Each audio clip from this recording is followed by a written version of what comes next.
So, in a surprising move, Mike Gravel, presidential candidate, current presidential candidate, former presidential candidate, has decided to make an early endorsement, an endorsement that kind of caught everybody off guard.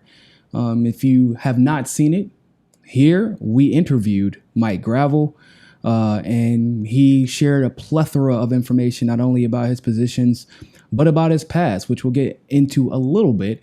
But I want to let him tell you why he chose to endorse the candidate that he did. On the debate. I get onto the debate, that's where I'll endorse Tulsi. She's the only one that's close to the views that I hold, which are viewed as extreme, but they're not extreme. They're really rational analyses of what's wrong in our society and a preparation to do something about it. That's what Tulsi's campaign is all about, and that's what my message is all about. So hold up, double back. Did you? All right, so you're endorsing Tulsi. You've already made the decision. Oh yeah, no, I've watched her for the last couple of years, and she's an awesome candidate. Problem is she doesn't have like Beto, jumping up and down on the desk, which I don't view as all that important. It's like having St. Vitus dance. No, I want a person who's got some gravitas, and that's what Tulsi has. Not only does she have the issues right, but she's got a certain gravitas. So there you have it, people. That's not a small thing. It's not a small thing at all. When I tell you, you think Bernie's credentials are solid, look into Mike Gravel as a progressive. Mike Gravel gave Obama and the rest of the neoliberal establishment a run for their money in the 2008 debates. I mean, he was killing it. At that time, of course, there was not really any way to put together a grassroots efforts of the ferocity that Bernie was able to do because of lack of a social media presence, or at least a lack of a political presence on social media at that time. But this man, I mean, senator from Alaska, open opposition to the Vietnam War, was taken to court because he was trying to make the Pentagon Papers public. He actually took them from his house, moved them into his congressional office, had disabled Vietnam veterans guarding his office. Once he got through analyzing what the Pentagon Papers said, oh no, we got to try to get this into the record. When he tried to get it into the record, they took him to court. I mean, he went all the way to the Supreme Court, and two of his colleagues that were with him in this process actually did get prosecuted. But because of everything that was happening with Nixon, he didn't want the negative feedback of also prosecuting Mike Gravel. So like, this guy has been advocating for all the things Bernie has advocated for, but actually started earlier than Bernie did. He was in the Senate during the Vietnam War, fighting for the same things that Bernie is fighting for now. So when I say this guy is progressive, this is what we would call in the hood an OG, an old head. This is the one when he tells you, sometimes he might say something crazy every now and then at the barbecue, but for the most part, when he speaks up, you need to listen.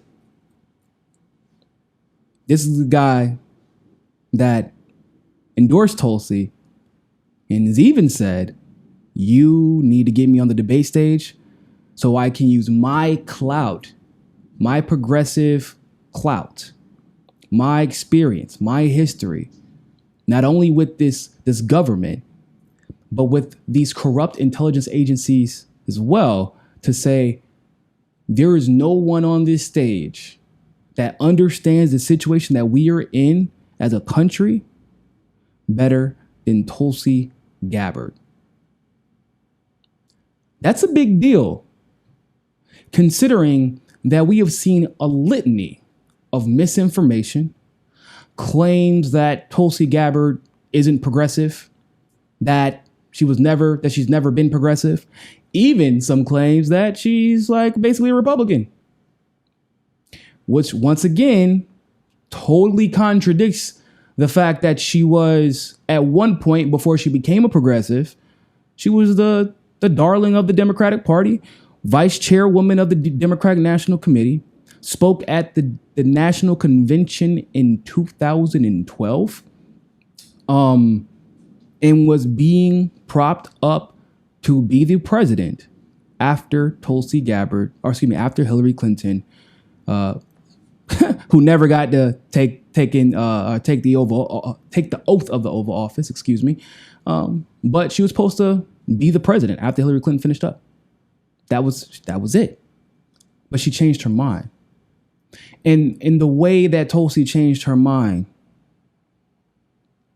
wasn't like how other people kind of evolved. This was a complete and total evolution with legislation to match, with rhetoric to match. This was a complete and total evolution, that was unforgiving to the corruption of both parties, was unforgiving, or it is unforgiving to the corruption of the intelligence communities who manufacture consent to get us into regime change wars or wars in general. An evolution that is unforgiving to Donald Trump, just as it is unforgiving to the Republican Party, just as it is unforgiving to the Democratic Party. This is a fear that the entire establishment has. Once again, people, remember, Tulsi Gabbard was the one who advised Trump to pull the CIA out of Syria.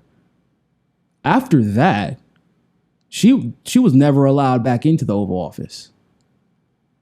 But that's why you never see Trump attacking Tulsi. Trump attacks everybody. People say, well, oh, she's not important enough. Yeah, okay. Trump attacks the lowest hanging fruit. Trump attacks people who are seemingly innocuous, like they're not important at all. They have no influence. But then goes on to attack them because he can get away with it. Trump has never attacked Tulsi Gabbard, even after she called him a bitch. Never. Can you believe that? If anybody else did that, he would retaliate. But he knows something that many people have figured out about Tulsi. Tulsi, as much as we love Bernie, Tulsi isn't Bernie. As much as we love AOC, Tulsi isn't AOC. As much as we love Elon, Tulsi isn't Elon. And obviously, she isn't a neoliberal either. Tulsi is principled almost to a fault. And Tulsi knows all of your secrets. Tulsi knows all the secrets of Donald Trump and is willing to call him out. Why? Because she understands how things actually work. She understands who's actually in charge. And when I tell you Tulsi Gabbard is literally growing and evolving in her understanding of the issues every single day, that is not an exaggeration. Every time she learns something new, she takes a deep dive into it. And not to mention, her legislation is actually some of the most progressive in the country. And nobody talks about it. Why? Because when you're doing the right thing, you will not be supported, nor will you be touted by the establishment. The OFF Act, all fossil fuels, actually better, more aggressive, and actually more actionable than the Green New Deal. It's better in its actual bill. No one talks about it, not even the progressives. Stop Arming Terrorists Act. Oh, Tulsi's a war hawk. That's why she wants to stop arming terrorists and stop financing terrorism. Interesting. She co-sponsored and introduced the bill to stop arming or assisting Saudi Arabia to destroy Yemen. But she's supposedly Islamophobic. Clearly, she hates Muslims, which is why she's been talking about the genocide of Yemeni people for the last 2 to 3 years straight. But she's Islamophobic. She's against the LGBTQ community because of an organization she was a part of with her father at 21 years old, except for she has a 100% voting record on the LGBTQ issues. 100%. She supposedly supports torture, and what people are trying to misconstrue are her words when she says she's conflicted. When she said she was conflicted, she meant about the report, the CIA report, because it literally had came out a couple of hours before she had taken that interview and hadn't even read it yet. And they were asking her opinion on something that she hadn't even gotten to read yet.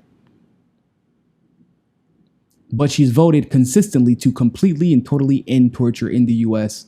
every single time, in the committee level and at the House level. I mean, I could go Securing America's Elections Act. On top of the fact, I mean, that's everybody's complaining about Russia. Elections. Putin's hacking on the elections, right? Well, Tulsi offered the best solution that has come out. Verify every single vote. Voter verified votes with paper ballots and automatic audits. No headlines about that. Obviously, she supports Medicare for all. Talks about it regularly. Supports $15 minimum wage. Actually, she's, to my understanding, she's willing to support more depending on the situation. Supports rebuilding our infrastructure and investing in this. And actually understands how the military-industrial complex actually works. More than anybody else running. Not even close. And is currently a major in the Army National Guard. What else is going to take, people? If you believe that Tulsi Gabbard is not progressive, it's because you're believing lies and you're conveniently convincing yourself of this. If the neoliberals smear her, whatever, I don't really care about that. The neoliberals are going to smear her. They smeared Bernie. They tried to associate Bernie Sanders' tax return situation with Donald Trump. Really? Come on. But what people, once again, are failing to understand is that the smears that have come against Tulsi are from the neoliberals. They're from consistent pathological liars. And the smears against Tulsi are worse because she's the biggest threat. She's not the biggest threat as far as the numbers yet, but she's getting there and they know it. But trust me, she is absolutely the biggest threat to the establishment in the States, to the military-industrial complex overseas, and every single dictator that knows they can't buy her off. They can't push her around. Every general that knows they can't try and tell a major who's been in the desert, was deployed. They can't tell her what happens, how things work, because she knows already. Mike Pompeo's of the world, the John Bolton's of the world, they won't be able to bully her and connive in the background like they do under Trump, Obama, Bush. Every single method that was used in the past to coerce or mislead or corrupt, all that stuff goes out the window with the Tulsi Gabbard presidency, and they know it. Because it isn't just going to be the administration. It isn't going to just be her, right? One of the things that people worry about with Bernie is who he picks for his administration. I mean, look who he has in the circle right now. Some people are kind of like, about it, you know? Rightfully so. They don't really trust Roe all that much. Everybody loves and trusts Nina, but that's damn near where it stops. And Shannon Jackson, I love Shannon, but that's about where it stops. Because he's a little bit too friendly with some people that are a part of the establishment. So what happens when they end up in his administration? With Tulsi, I can guarantee that's not an issue, because the first thing she did this year, whenever someone from the establishment tried to sabotage her campaign, either purposely or inadvertently, they were gone. That entire firm was gone. She said, don't worry about it. I got it. Because she doesn't play that. And the entire establishment knows it. There's some things for you to consider. So go support Mike Gravel. Donate that dollar, especially if you're a Tulsi supporter. One, he needs to have these conversations on the debate stage. The stuff that he brings to the table, revolutionary stuff. These ideas, like I said, if Bernie is like the godfather of progressivism, then this is his grandfather. This is the grandfather of the godfather. I mean, Mike is 88, I think, I want to say. Yeah, he's old, way older than Bernie. Politically and age-wise as well. And he's been put to the test. I trust his opinion here.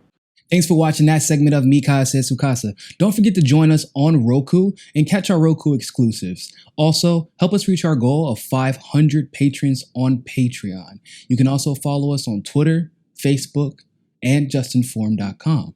But more than anything else, always remember, find your balance. Peace.